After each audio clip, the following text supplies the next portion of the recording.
All right. So we're going to talk about Ayurveda basics today. Um, my name is Cami. I've been practicing Ayurveda for technically for about 10 or 12 years. I don't really keep track anymore. It's been a while. I was on and off practice through some personal things that I was going through in my life, and I'm back in practice again.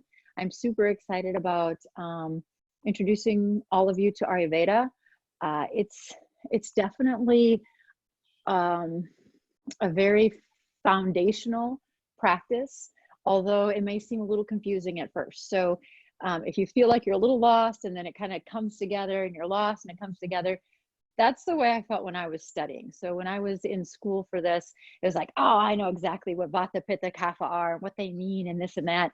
And then I got studying. I'm like, I have no idea what I'm doing. And then all of a sudden, it all came together, and I'm like, okay, this makes sense. And then it got really confusing again. But that's because when you study it, you have to look at things from the simple point of view. Actually, it gets simpler as you understand Ayurveda more and what the constitutions and the elements have to do with absolutely everything. So I have a bunch of lectures and workshops coming up over the next few weeks that are booked. If you're interested, I would love to have you join me. Most of them are being recorded now, just because I want to be able to have them on my membership and have them available for people to see and people to be able to refer the information to. So yeah, it's all in play.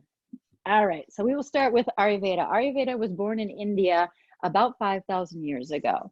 It was born from the understanding that nature's rhythms and laws are built around the five elements. So air, ether, fire, water, and earth. And these elements make what are called the doshas or constitutions.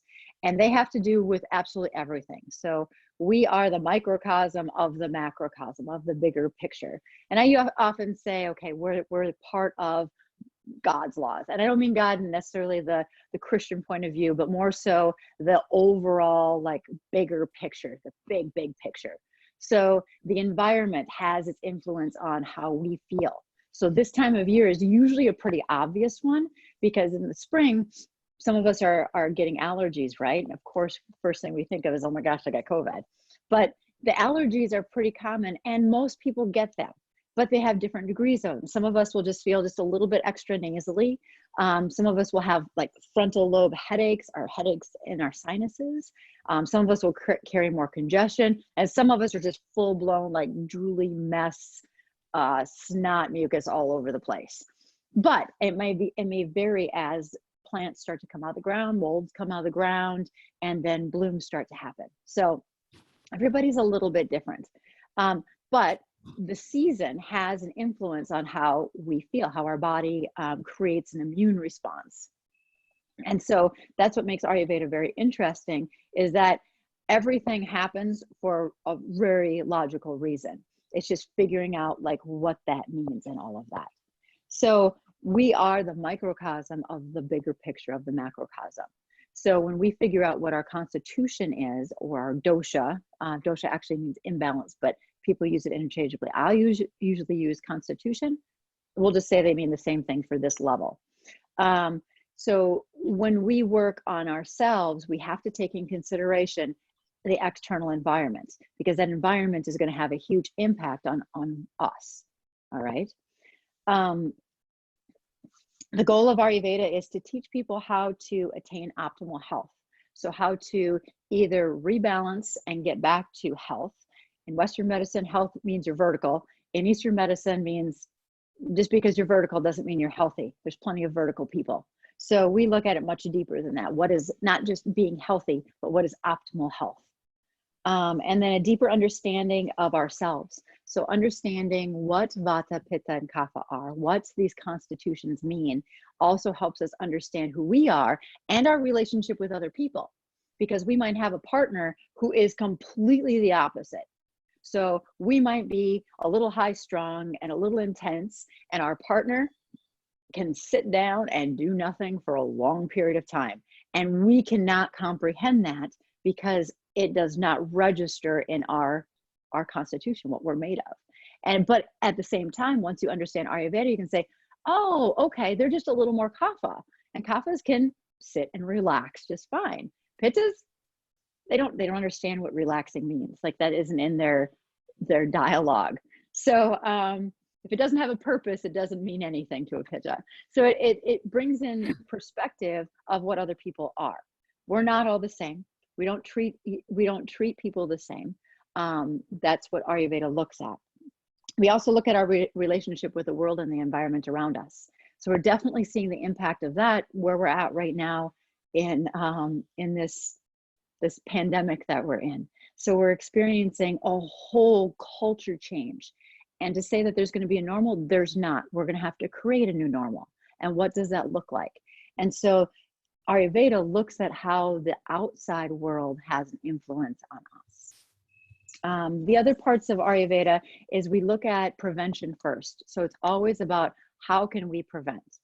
So when we look at illness or disease or specifically viruses, our goal is not to kill the virus because you can't kill a virus. So the idea is to actually create an environment where the virus can't exist, or the optimal environment that your body can fight it off. So we look at illness very differently than what Western medicine does that way. We're not about killing it, because more than likely there's some aspect of it that we actually need. We need that virus to enter our body so our body can build the antibodies to be able to fight it the next time. So there's a reason for why Ayurveda works on preventative care versus killing the issue. Understanding each person's makeup. So again, looking at people as individuals, because just because there's 3 constitutions, so that doesn't mean there's 3 different kinds of people.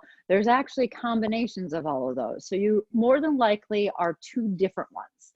So you're not just Vata, not just Pitta, not just Kapha, but you could be a Vata Pitta or a Kapha Vata. And that's more common than just being straight up 1. Being straight up 1 is a little easier to deal with though. When you're all 3, you've got a whole mess of, it's a party. So it's not about trying to create balance of all 3. It's impossible unless you are all 3. The idea is to create balance where you are. It's called a prakriti. A prakriti means what your constitution is, what your actual makeup is. And it's going to be different than the person that you're with or your kids. It doesn't have a genetic component like that.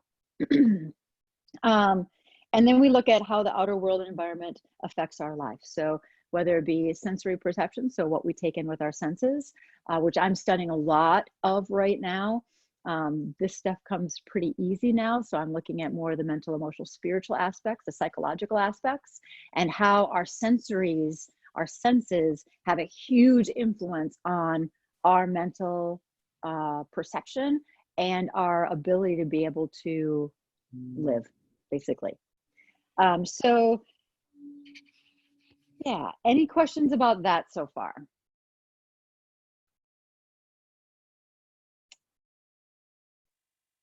All right. So we will go into what makes up a constitution. So kind of a little breakdown of the elements. So we have the 5 elements: air, ether, fire, water, earth. And ether, you'll often hear as space, but I'll use the terminology ether. So air, ether, fire, water, earth.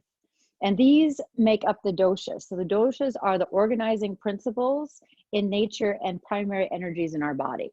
So they exist externally and they exist internally. So when we look at food, for instance, there are certain kinds of food that have certain qualities. So they'll have more air, ether, fire, water qualities to them.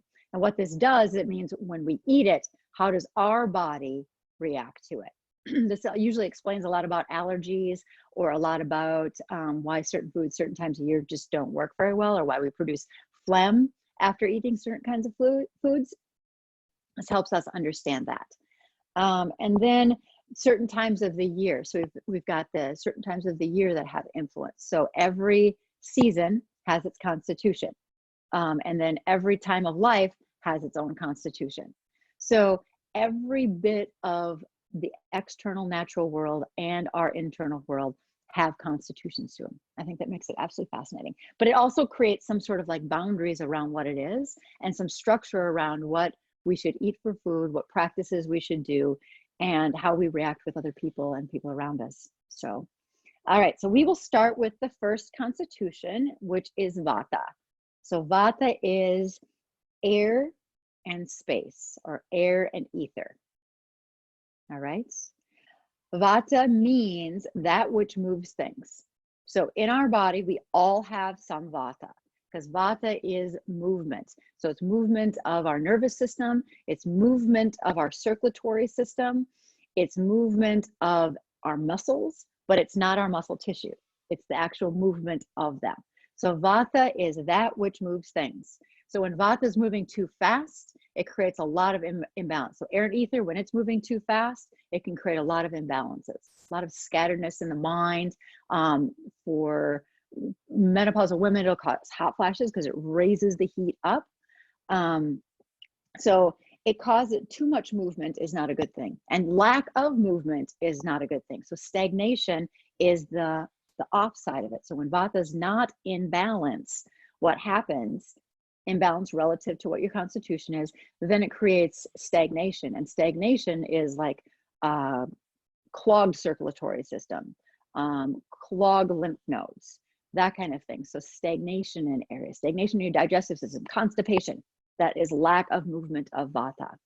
All right, so the qualities of vata: dry, light, cold, rough, subtle, mobile, erratic.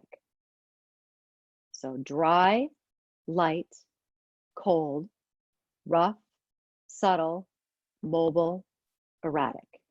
So very, very light in nature qualities, stuff that doesn't have a real grasp on things. So think of air and ether, like super, like there's nothing to it. It moves things, but it doesn't have any like noticeable value to them.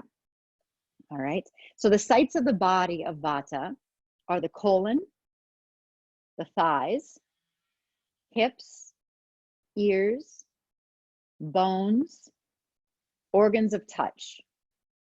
And then the colon is the main organ.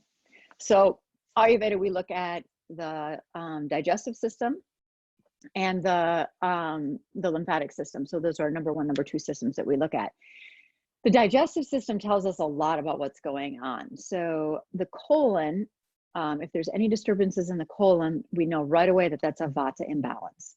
So it makes it very easy to say, okay, let's work on these practices to help cleanse the colon, to have regular bowel movements. So the other areas of the body, so thighs, ears, just are different areas that show up. So again, when the imbalance shows up in the areas, we can say, okay, this is vata. Is that person vata? That makes it easier to work with. Is that person kapha, but they have vata issues? That makes it a little harder to work with. So it gives us some idea of what to do. It also gives us some sites to be able to say, okay, these are, they're things that are showing up because of certain reasons. All right. All right, pitta. Pitta is fire and water. So it's just a little bit of water. It's more on the oily nature, so it's not crisp, clear water. It's not quite the same thing, but fire for sure. And pitta is that which digests things. So we're not just talking about digesting food, that's the obvious, but we're talking about digesting emotions. We're digesting stress. We're digesting what sensory stuff is coming into us. So our actual senses have a little bit more to do with vata, bringing it in, movement in, and then the translation of it, the metabolizing of it is pitta. So pitta is that which digests things. The qualities are oily, sharp, penetrating, hot, light, and then have a kind of a light odor. So pitta people tend to have kind of that hippie smell to them.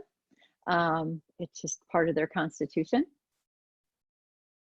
But if you meet a pitta person, they're pretty obvious because they have a pretty intense personality. They're very much leaders and people that are workaholics usually. So they're a little more intense personality. They're very easy to pick out. So vatas are too, but pittas are really easy to pick out because they pretty much cut. They do things like this. They talk like this. So pitta Pitta constitution, that which digests things, we want to take this in consideration that we all have this because we all have to digest different things. We're going to get in way more detail when we talk about the clock because that tells us kind of what part of the day is more important for these constitutions. All right, sites in the body for Pitta is the small intestine. That's where most of our digestion happens. Stomach, only because that's where we add the acids. The stomach acids are added, the bile's added to the stomach. So the process more so than the actual organ.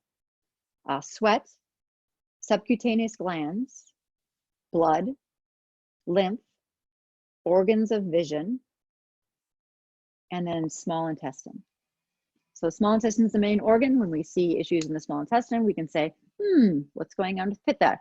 And usually it's going to be digestive distress moving up as like gases and heat. We'll call it that. Acid reflux, heartburn. But the movement up is Vata. The actual stuff is Pitta. All right, Kapha. Kapha is earth and water. Cami, this is Deb. Quick question. Mm-hmm. On the last list of the sites of the body, there was one word I didn't pick up on. You had small intestine, stomach, which is the process, sweat, blood, and then there was another one in there I missed. Subcutaneous glands. Yeah. Can you spell that?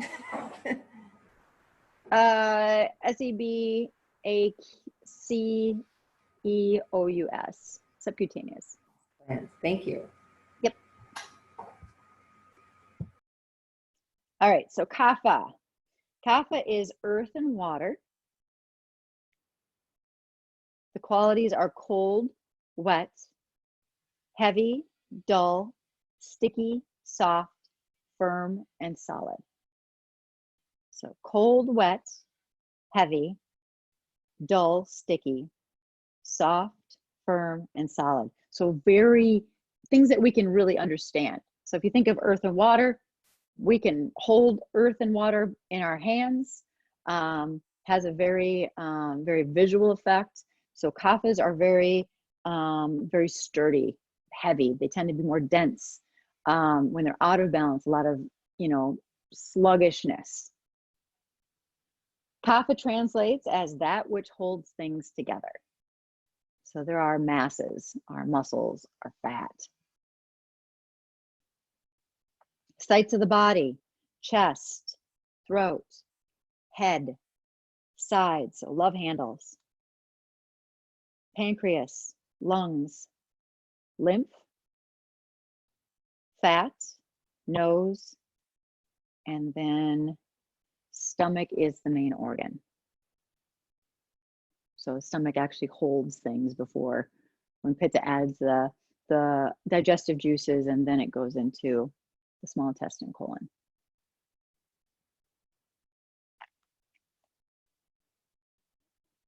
All right, any questions about those?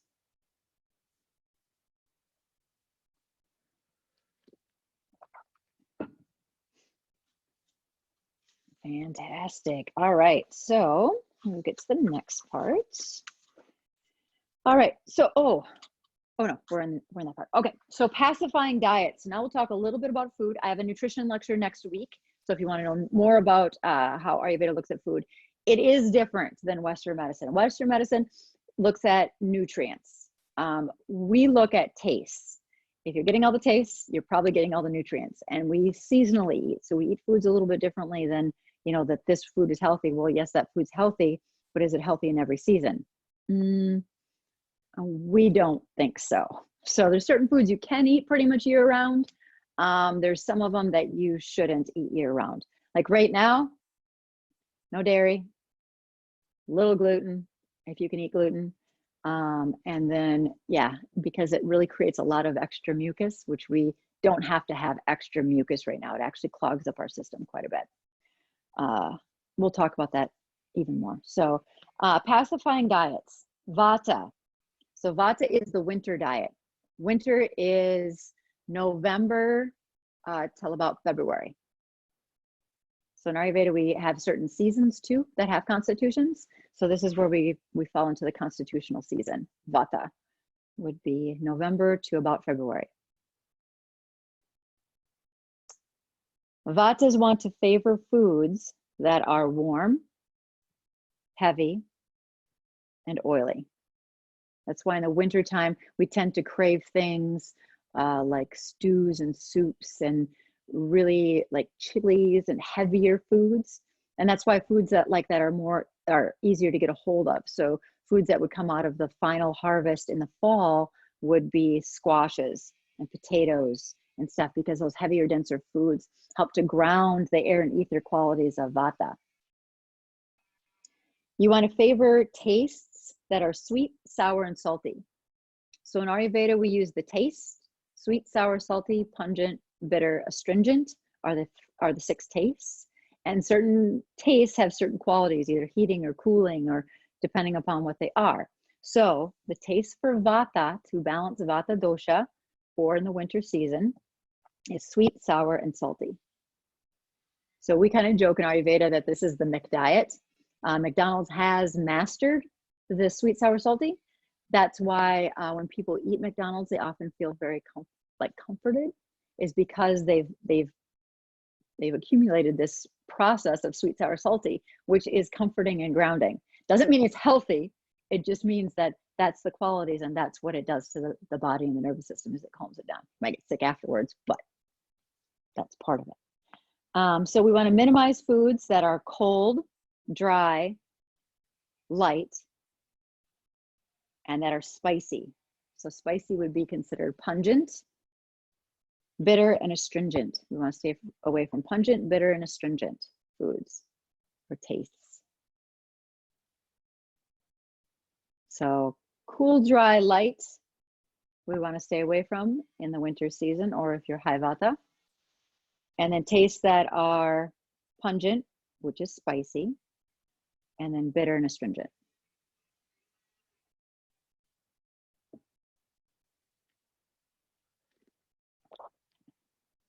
All right, pitta. Pitta is the summer diet. You want to favor foods that are cooling in nature and that have the tastes that are sweet, bitter, and astringent. Cool in nature doesn't mean cool in temperature. So that's where it's quite a bit different in Ayurveda. We do not promote eating cold things at all. No ice water, nothing cold, cold foods. We're not a big, huge contributor to eating ice cream. Although in the summertime, if you're going to take the risks, that's the time to have it, is in the summertime. And my friends joke about it because they're like, you never eat ice cream. I'm like, oh, just wait till summer. Like in August, guaranteed you're going to see me with ice cream, because it is such a treat to actually wait and get to have it instead of having it whenever I want it. I grew up with a family that kept tubs of ice cream with spoons in them and ate it all the time. So I know what the addiction to ice cream is. But during the summer, if you're going to take any risks, like this is the time of year that you can. But cooling in nature means that the quality of the food is cooling. So that would be like cucumbers and watermelons, very cooling in nature. That's why they grow in the summertime. Watermelons have a natural skin protectant. So it's actually a natural sunscreen. It comes from the inside out, which is way more beneficial than putting it on your skin. So watermelons have a lot of effect, and cucumbers, extremely cooling. Another reason we do not want to eat them in the spring, and we do not want to eat them in the winter, is because they're cooling in nature. Remember the qualities of vata and kapha? Cool or cold. So we don't want to promote any more of that in the body. But for pitta, it helps to lower that heat down. So eating cooler foods that are cooler in nature, tastes that are sweet, bitter, and astringent. We want to minimize foods that are sour, salty, and pungent or spicy. Minimize foods that are sour, salty, and spicy. That doesn't mean if you're doing lemon water in the morning to cut that out. That's fine. We're talking about having a lot of it, and especially again in the heat of summertime. We want to avoid foods that are acidic. Pittas tend to love their coffee. So we want to stay away from coffee. If you do, there's some ways to balance that out, and I can teach you some tricks on that at some point in time. Avoid foods like tomatoes. Tomatoes are very acidic unless you do heirlooms. So I'd highly recommend if you're a big tomato eater. I love tomatoes. I grow a lot of tomatoes. They are not the best thing for me, but I grow all heirloom tomatoes. That means the acidity is way lower on them. I know because when I eat them, they don't hurt my mouth. It's instant. So if you're going to eat tomatoes, go toward the heirlooms. They're much sweeter, and they actually don't have the same effects on pittas as the other tomatoes do. Organic, of course, but heirlooms usually fall in that category. Stay away from alcohol, fried foods, and processed foods. Nothing's going to aggravate the pitta dosha more than those things: fried food, alcohol, and processed foods. All right, kapha. So kapha dosha is the spring diet. Oh, summer is July to October. Summer season is July to October. Spring season is March to June. So we are right in that. We want to favor foods that are light, dry, and warm. So this is the time of year when we tend to start craving greens. I've noticed the switch in the last week or so. I'm like, oh my gosh, greens sound so good. Greens and sprouts and stuff like that. And that's because this is the season for it. This is when the sprouts would start to come out of the ground and they'd be harvested and eaten. We want to favor tastes that are bitter, astringent, and pungent. All the tastes that kaphas tend not to love the most. They're more sweet, sour, salty. But we want to eat foods that are bitter, astringent, and pungent. And what this does is it helps to draw out the accumulation of kapha in our body. So the phlegm and mucus that actually keeps our body from processing properly, both digestively and our immune system. So it can clog our immune system, and then also our mind. So we want to keep that lymph moving in our brain, out of our brain, and pulling those toxins out. So we want to encourage that during this time of year. We want to minimize foods that are heavy, oily, and sweet. That doesn't mean a little bit of olive oil on your salad is bad. That's completely fine. And cooking with ghee, do it. If you're going to cook with any oil, cook with ghee. Not butter, but ghee. Ghee is clarified butter. And then we want to avoid tastes that are sweet, sour, and salty. Sweet, sour, salty are building. So they cause building in our body. Weight gain would be the obvious. For kaphas, it'll be weight gain. For pittas and vatas, it'll be more like stagnation growth. So blocking of channels and systems. So spring again is March to June. Any questions? Fantastic. All right. So next we will go into some practices. Practices for vata. Follow a vata pacifying diet. Massage yourself with sesame oil or almond oil. There are other oils that I would probably recommend over those. Those would be the basics, but I won't use sesame oil because I don't want to smell like sesame oil. I don't like the smell of it, and it's super dense and heavy. And if you're doing abhyanga means body oiling from head to toe, that's fine because you're going to end up washing it off. But a lot of times when I take a shower, I put my oil on afterwards and use it as my lotion for my body. So I'll use, well, it doesn't exist anymore. The company's gone. I kind of stocked up before they closed down. But if you were to use anything, I'd recommend Maharayan oil. It is at banyanbotanicals.com. I will send out a link with some of the information on that. So they're a great company, super clean products. That one specifically has a really nice scent to it. So that's why I recommend it for men or women, it doesn't matter. It's got a really great scent to it, and it's good for like bones and muscles and aches and pains in the body. So for most of us, it's going to be just a good one. Plus some of the herbs in there are good for lymphatic health. So of all of them, like that's the one I would recommend straight across all three doshas. More about vata. So daily routine is really important. So vatas need a very structured routine. They tend to be very up and down. They sometimes do the routine, they sometimes don't. They need a very structured routine, and they usually need somebody to kind of help them along that journey. usually a practitioner, maybe even a friend or coach, because they just won't stick to a routine. They need regular meal times, regular exercise, meditation, rest, and sleep.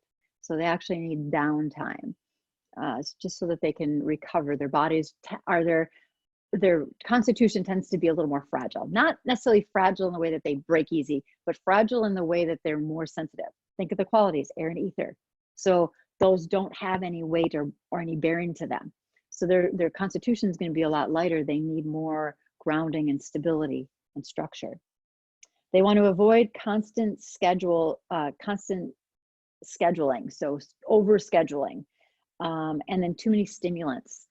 So any stimulants, so that'd be drugs all the way to more mild stimulants or sensory stimulants. So overdoing, overindulging in anything they're super sensitive to, TV especially. So I see this a lot in kids that are on the spectrum, autistic kids.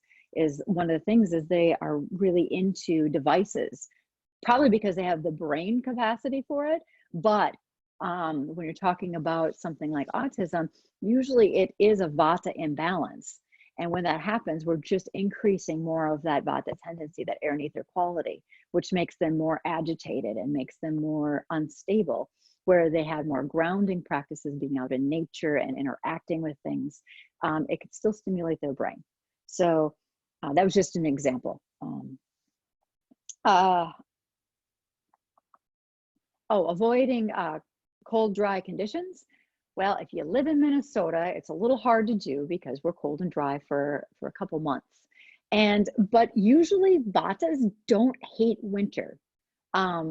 They might dislike it, and as they get older, they start to dislike it more, but they usually don't hate winter because as long as they're warm, they like the view, they like the beauty of winter. They enjoy winter activities a lot. A lot of my vata friends are very athletic and they ski and they do all sorts of things in the wintertime, but they need the gear to be able to do it.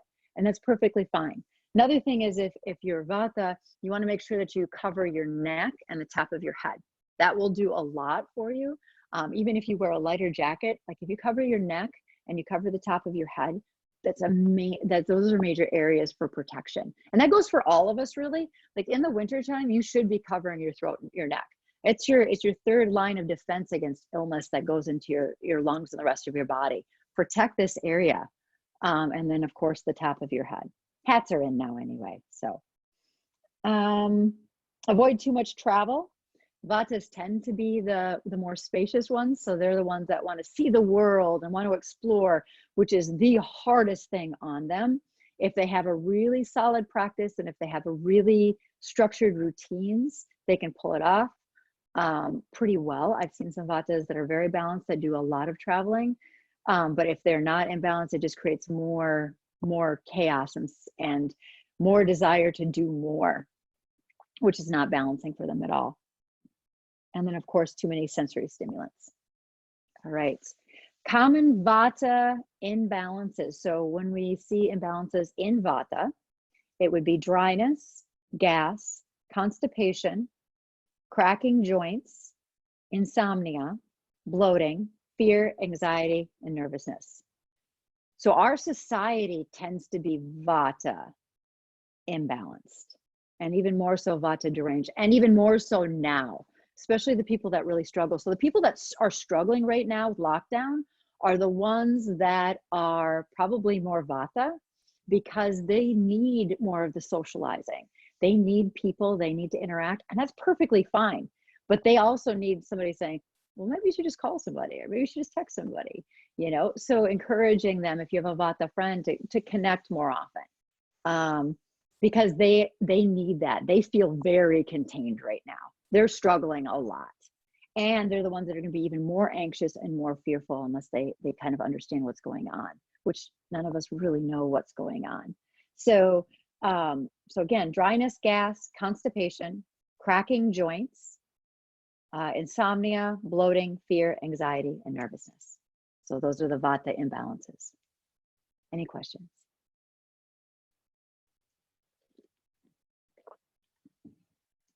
All right. Next one is pitta. So pitta pacifying diet.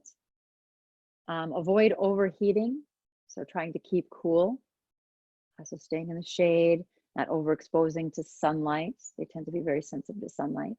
We usually get, like, if they're out of balance, I get some hot heat rashes, that kind of thing. Regular exercise, but not too competitive. So pittas tend to be very competitive people. Very, very. A good balanced pitta will be competitive, but more so in that playful way. Unbalanced pitta will be competitive in that very, I will tear you apart type way. So there's a fine line between a balanced pitta and an unbalanced pitta. So exercising regularly is very important because they got to blow off some steam, but at the same time, it needs to be non-competitive. So something that they can do probably by themselves is always a good idea, or if they're just kind of running with somebody, or keeping it a little more low key. Again, because of their intensity. Fire quality, remember? And then, so avoiding stimulants, spicy food and acidic food. So again, this just aggravates them even more. It makes them more aggressive. It makes them more angry and agitated. So avoiding foods that are stimulants, spicy foods, and acidic foods. And again, a little bit is not going to be the killing factor. It's when they consume it constantly. So, oh, I've got a craving for spicy food. Okay, well, maybe you're missing something in your diet. That's fine. But if it's just like, I always have to have spicy food, it's like, maybe that's not the best plan, and they're already an intense person. Maybe they should have some more cooling foods to help balance things out a little bit. And there's some things that you can do to help, to have a little bit of the naughty with a little bit of the nice. That's the best thing about Ayurveda, is there is some, it depends to it. All right, meditation, walks in nature, self-reflection. Pittas need nature, need it. All three constitutions need nature. Pittas need it even more, because they are guaranteed when they go out in nature that they will absorb that. And it's the best medicine they can possibly do. I can say that because my mental personality is a little more pitta. I'm all three actually, but my mental personality is very pitta, meaning I'd rather work than do anything else. I'd rather just sit and work. In fact, that's all I did during this lockdown, is work, work, work. And I love it. I absolutely love it. I thrive off of it. The thing is that when I start to hit burnout, if I get beyond that point, it's bad. It's really, really bad. But if I start to realize, okay, I'm starting to get a little burnt out, I just shut everything down. Like I'll cancel things, and then I'll leave and go into the woods. And the further and deeper into the woods I can go, the better I feel. So if I go to the dog park and get in the woods, like that's a quick fix. That's a Sunday afternoon that I can get some rejuvenation and a replug. If I can go out to like Afton, where I can be with even less people, that's even better. But if I can go up to the Boundary Waters, like that's the healing stuff. So when I've had nervous breakdowns in the past, like I've had to go like to the woods, and the North Shore has saved my life a couple times, because I've been able to really, again, anchor into the earth and the simplicity of things without the stimulation, or without any expectations, is really what it is. So, and then self-reflection. So pittas need that time to self-reflect, and journaling is really important in this. And a lot of times pittas will be like, I just process things too fast. I don't need a journal. It's like, maybe you should just write some things down. Like, for instance, pittas will have problems going to sleep at night. All right. This might be part of your constitution. It might be part of your personality. So if you have problems going to sleep, it's because your mind's going, which we would look at as a vata thing, but it's actually pitta creating work to do. All right, going through lists, trying to get things done. So what I do with my pitta clients is I'll recommend that they set out their stuff the night before. So get everything ready, and then do a brain dump. So journaling isn't so much about, oh, fluffy bunny, oh, I saw this, it was so magical. It's more so like, okay, I got this done, and I need to get this done tomorrow. So it's more of a brain dump than what it is journaling. And it might be more journaling eventually, but it needs to be introduced and just kind of like, okay, this is what this is. That will help them sleep.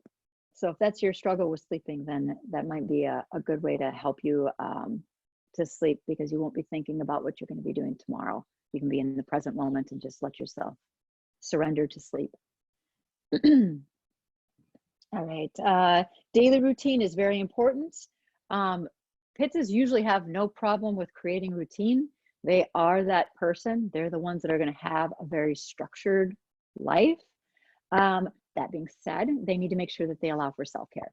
So self-care is super important. So when I was explaining how when I start to feel like I'm getting fatigued or exhausted, that I say, okay, I need to like cancel my evening tonight, because otherwise I'm going to go further down that rabbit hole.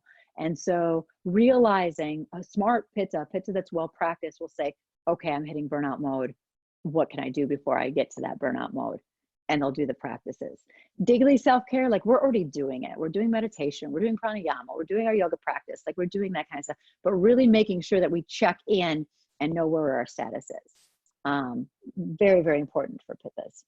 And then do not overschedule or push beyond natural limits. So a lot of times if you have a pitta friend, you'll be like, how can they do so much stuff?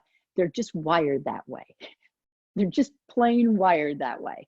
But the key is if you're a good friend, like I surround myself with kaphas, because they're gonna be like, hey, Gammy, you should just come over and sit for a while.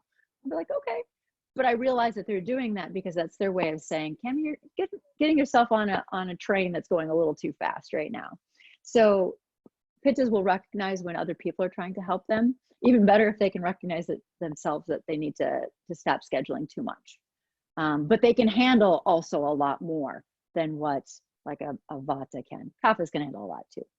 They're a little different mindset though. All right. Pitta imbalances. So what shows up when pitta is out of balance? Heat in the body. So heat rashes, heat rising, gastric juices rising. The movement is vata, but the actual thing is pitta. Inflammation in the body, especially the heat in joints. Cold heat is actually, or cold inflammation is a little bit different, but heat in the joints is definitely pitta. Inflammation in the body is pitta. Heartburn, skin problems, eye problems, anger and frustration. So pittas are the ones when they get mad, they go red.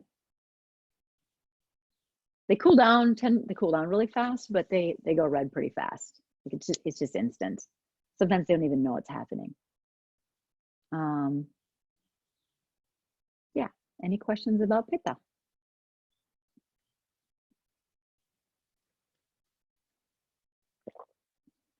All right, kapha is next.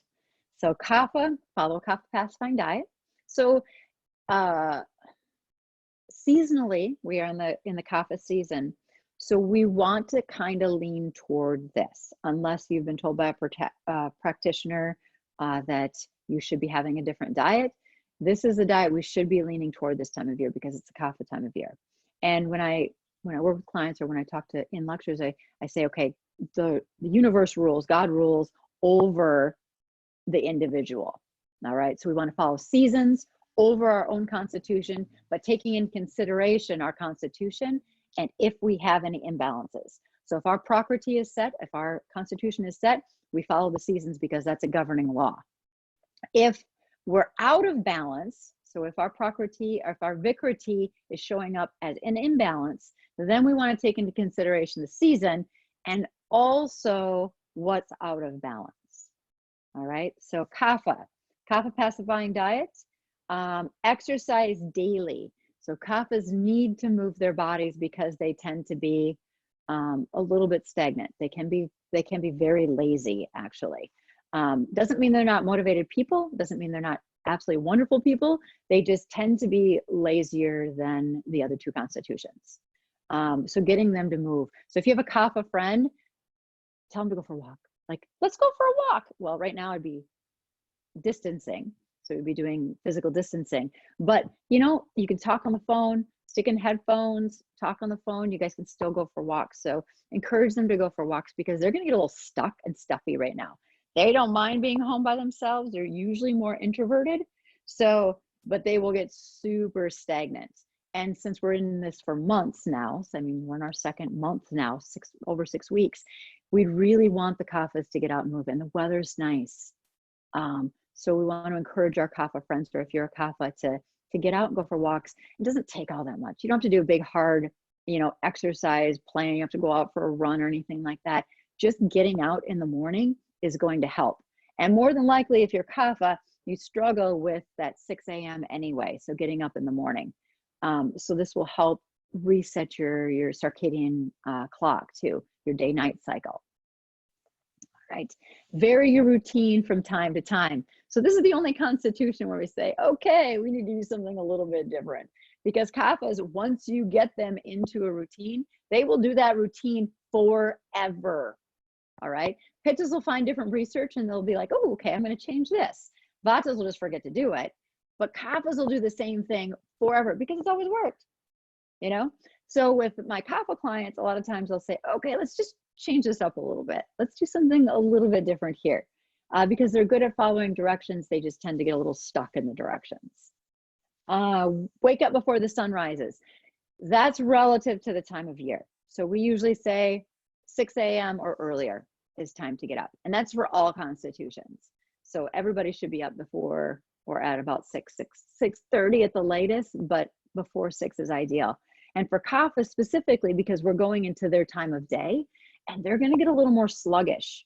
So we want to encourage that movement, and it doesn't have to be a whole lot again. It's just getting up and getting going. No naps. So we don't want kaphas taking naps, although they love to take naps. And their naps aren't like a pitta's nap, where a pitta would take a nap, or a vata, and it'd be, oh, let's take a nap 10 minutes, 20 minutes. Kaphas will sleep for 2 hours. So that's why we don't want them to sleep during the day, unless they're sick. Like being sick is a whole nother ballgame. Eat a lighter meal in the morning and in the evening, and their biggest meal in the middle of the day. And this really goes for all of us. That's pretty standard, is we should eat our biggest meal in the middle of the day and a smaller meal in the evening. Pittas will eat big breakfasts because usually they wake up and they're really hungry.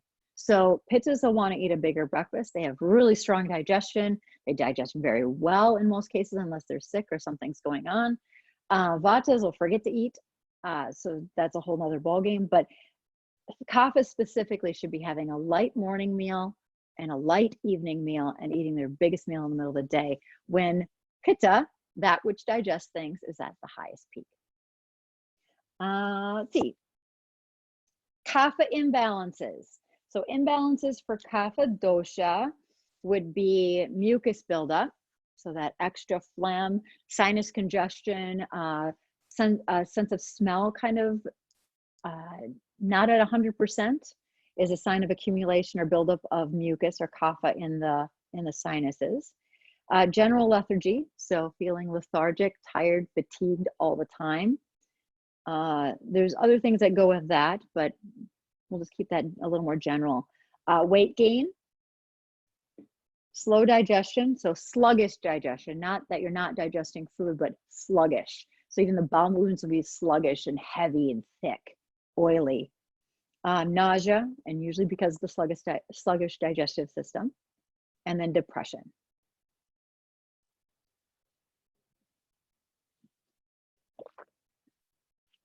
Any questions?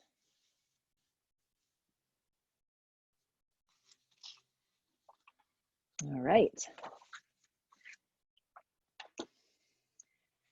So simple things to, yeah. I just have a quick question. So with pitta, you said that's fire and water, or just fire? I forget. It's fire and water. So if you read anything in Ayurveda, it's going to say fire and water. It's mostly fire. Okay. All right. The water is what balances it. And it's usually not water like we think of, pure water. It's more like an oil. Okay. Does that make sense? Yeah, yeah. It's not the same thing as kapha is.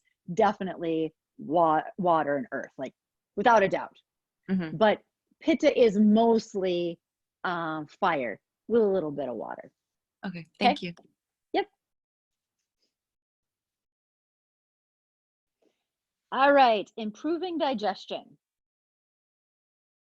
So eating in a calm, settled environment.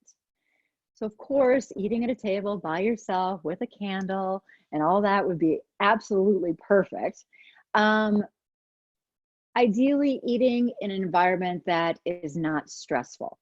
So if you're in a fight with your significant other or one of your kids, probably not the best environment to eat a big, heavy, really hard to digest meal. And we're talking about stressful environment. Like, it's not the best idea. Eating at your desk at work, not the best idea. If you're working from home right now, step away. Give yourself a half an hour break to eat. I'm super structured with my eating. It's taken me time. I've been practicing Ayurveda for over 12 years. I've been, teaching and in practice for like 10 years, but it's taken me a long time to develop all of these things. And I'm not perfect, but some of these things, like when we start talking about the clock, like it's on, it's dialed in because it has to be. After I turned 40, it was like, no, I can't be fudging these numbers anymore. In your 20s and 30s, like you can really kind of play with things. You get in your 40s. It's not that I feel old. It's more so that my body is more sensitive when I don't do things the way they should be done, the Ayurvedic way, which seems to work really well for me. So as far as eating in a calm environment, just eating in a place where you feel relaxed, where you can share light conversation. Ayurveda usually says, no conversation. All you do is focus on eating. I would love to sit and have dinner with one of my friends right now. Like, that would be fantastic. But it's like, just imagine, a time when you had a meal with somebody that you were in a fight with, and you're sitting there across the table eating, and you're just like, and your stomach just feels like a huge rock. Probably constipated the next day or had diarrhea or something. All right. Now imagine, and you ate this beautiful meal, like it was a really healthy meal. Now imagine going out with one of your girlfriends or one of your friends, and you're having this meal and you're eating kind of cheat foods, but your body digests it just fine. That's because the environment plays a bigger role than even the quality of the food at that point.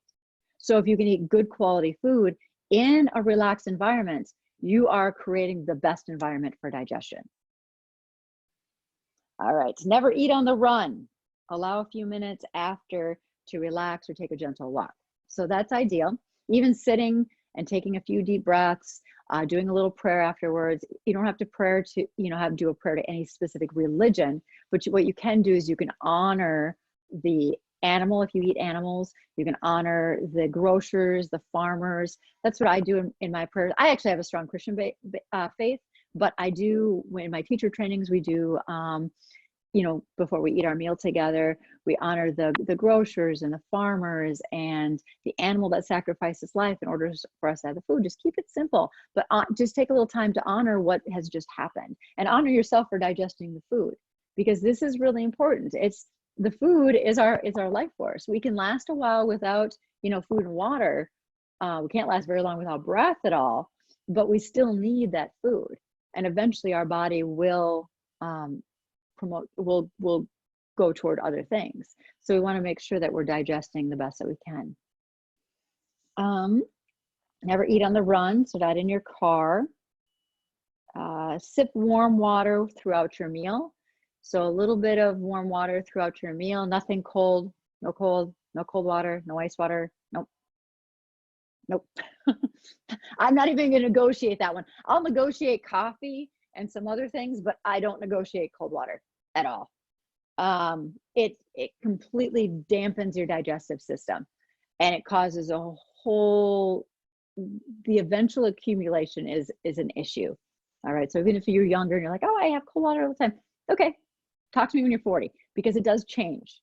All right. So sipping warm water, room temperature water is fine. Not milk. Cold milk is about the worst thing you could possibly take into your body. Hot water. I do hot water with lemon. I'm a big hot water lemon. When I go to restaurants in the middle of summer, I'll order hot water lemon. I'm on the little bit of extreme end on that. You can order some lemon water before you eat. It helps to kindle your digestive fire, so to kindle your Agni. So it helps for digestion. You don't want to drink too much water. The idea is you don't want to dilute your digestive acids, because you need them to be able to digest food. All right, eat freshly cooked and prepared meals. So the obvious thing would be to have fresh meals every single meal. Reality is, that's not going to happen so much. Even during lockdown, it's like My meals, I'd say 80% of them are freshly cooked that meal. A couple of them are going to be like leftovers. But that being said, even during the even before, I would cook a few times a week. So the idea is to have no more than 48 hours on a meal. So if you make it on Sunday night, you should be eating it for sure no later than Tuesday night. And that's pretty easy to do, because if you make a schedule of when you're going to cook, then you already know what you're going to cook, you know what you need for groceries, and it makes it a lot easier to figure out like meal planning and making sure you're getting good food in, and when you need groceries and all of that kind of stuff. So those are things that, you know, I help my clients with, is, you know, guiding them through food preparation, because that can be fairly difficult, especially if you're not a cook. And on my membership, there'll be cooking lessons. So if you're interested in that, check out the membership. It's pretty cool. All right, freshly cooked meals. Chew your food well. Notice the taste, smells, and textures. So take some time to chew your food. That's why we don't want to be eating in front of a computer or while we're driving, because we do really want to taste our food.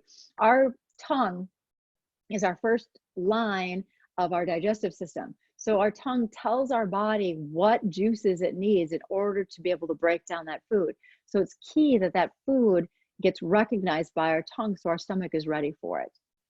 So take some time eating your food. Leave about 1/3 of your stomach empty. If you eat slow enough, you'll recognize when you actually get full.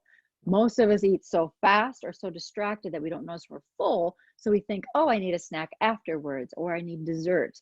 And in reality, you probably don't. And in Ayurveda, technically you'd want to eat dessert first, which I think is really hilarious about Ayurveda, because the taste of sweet is actually the first part of our digestive system. So that's a fun little Ayurvedic twist.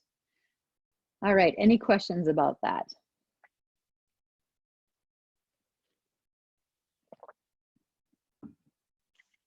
Okay. All right, we're gonna finish out the daily routines with the clock. So what I want you to do is write down, so if you haven't gotten the clock down, get the clock down. And then what I want you to do is put down what time do you wake up in the morning. So take a pen and just kind of write down, what time do you wake up in the morning? What time do you go to bed at night? And to bed doesn't mean go to bed and then watch TV for 2 hours. It means what time do you shut everything down?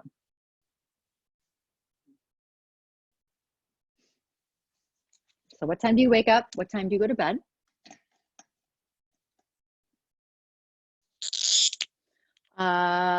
Put what time do you eat breakfast? And then what time do you eat your noon meal? And then what time do you eat supper? So supper translates as something a little extra. I'm a farm girl, so we called our evening meal supper. Our noon meal was dinner, and then we had lunch was our snacks in between, because we were out on the farm and we worked all the time. But the noon meal used to be called dinner. After the Industrial Revolution happened, what happened is our biggest meal became our evening meal, because that was the time the family could eat together. So the Industrial Revolution actually changed the way that we think about eating, which has been probably the worst thing that could have happened on our digestive systems and our weight issues in this country, along with our stress, of course. But having our biggest meal at night has caused a lot of digestive issues, a lot of sleep issues, which increases our stress. So we want our biggest meal to be in the middle of the day. So back to dinner at the middle of the day. The evening meal is called supper, and supper translates as something a little extra. So it should be the smallest meal of the day. It should be something, usually like on the farm, would be like, we'd have a huge 5-course meal here. And then in the evening, which was a little bit later than this, because we were usually out in the field until dark, then it would be something like soup. It'd be light, it'd be leftovers. It'd be soup that was leftovers from the noon meal. So the potatoes would go in a soup, and the beef would go in the soup. We were cattle farmers, so that would go into the soup, and that's just the way it was. So things have changed a lot. All right. Next, I want you to write down if you have any snacks. Do you eat any snacks? What time do you eat your snacks?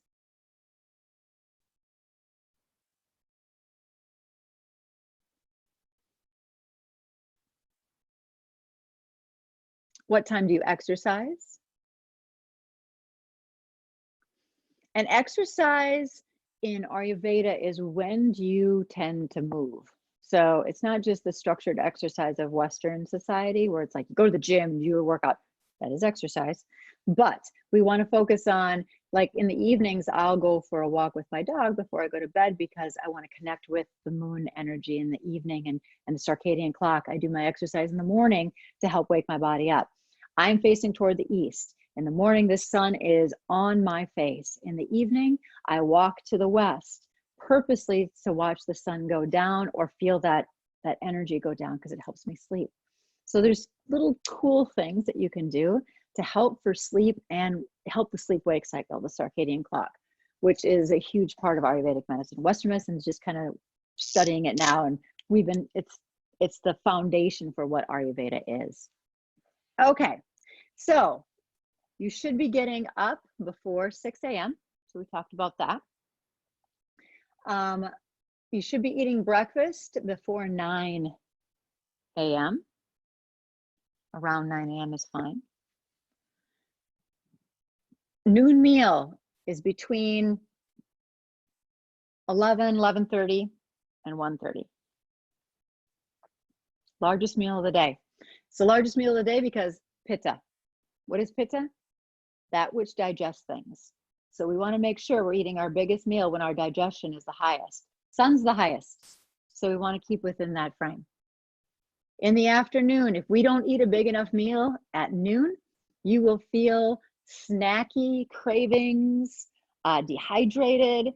You'll feel easily distracted because vata is air and ether. So there's no structure to it. What helps gain structure is eating a good, healthy, heavy meal at noon. So we want to create a little more heaviness because vata is going to be a lot lighter in nature. And then we want to eat our evening meal between about 5 o'clock, no later than 7. 7:30 is really pushing it, but no later than 7. So keeping it around that 6 o'clock time. In the evening, so if you tend to do some work or watch some TV in here, that's fine. But you want to make sure that you have some wind down time before you go to bed. So you want to be able to go for a walk or do some light yoga or some pranayama, some breathing techniques, some reading that is not on a device. So a book, an actual book where you flip pages, journaling, painting, some sort of light activity. This time of night is actually family time. So that would have been, for a long, long time, they would, come home from work and then that was family time in the evening. And then, if you can do a little walk or a little exercise before you get light exercise, so more of a stroll type thing than a workout, and then going to bed 9, 9:30, 10 o'clock, no later than 10:30. So lights out by 10:30. All right. The importance of that is, I'll just give you a little bit more feedback on that. So this time of day is that which digests things. So pitta time of day. This time in the evening is when we digest our emotions and our stress, and we detoxify our body. So this is the only time that our body truly detoxifies on the cellular level. If we go to bed at midnight, we're missing out on that detoxification time. How many of us go to bed at midnight and then feel sluggish in the morning? Probably because you didn't detoxify properly. And to even make it a little bit kind of scarier is if you're not getting proper sleep in here, your brain's not detoxifying. And that's really important because a stagnant brain, so we have our sagittal sinus that goes from our hairline to our occipital bone, which is the bone on the backside of your skull, generally speaking. And that is our lymphatic duct of our brain. So we have all these little channels that bring the lymph to that duct and get it out of our brain. This happens only at night because our brain is working during the day. So it's not going to waste time detoxifying during the day when it can be working. So at night, it's actually working harder to get all of that out so you can wake up with a clear mind in the morning. This is why having alcohol in the evenings can be a huge issue, not just for sleeping, because it will have a strong effect on your sleep. Some people use it to go to sleep. It may help you go to sleep. It may help you to relax. Yes, it does. But it will affect your sleep because what it does is it stimulates and it keeps your brain from detoxifying the way that it should. Yes, there's a whole nother lecture on that. So there's so much information that I could still share with you guys, but do you have any questions? Because we are at time.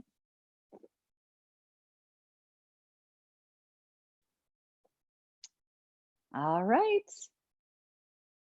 It is a lovely day out there, and from the weather forecast, it looks like it's going to be amazing for a while. So go enjoy. I've got a bunch of workshops next week. Get out of the way. So there's the information.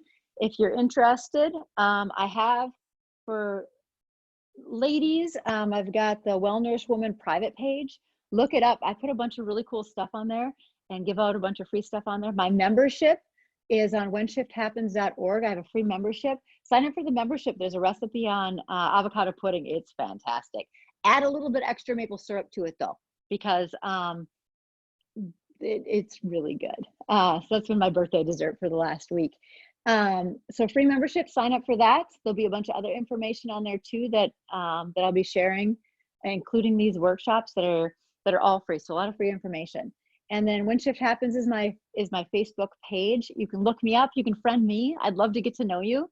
Cami Slegers is my name. So there's my email address, camislegers@gmail.com. Instagram, if you're an Insta junkie, just Cami is my handle. So I would love to get to know you better, and I don't get to see you in person, so that's a good way to be able to do that. All right, have a great day. Enjoy your weekend.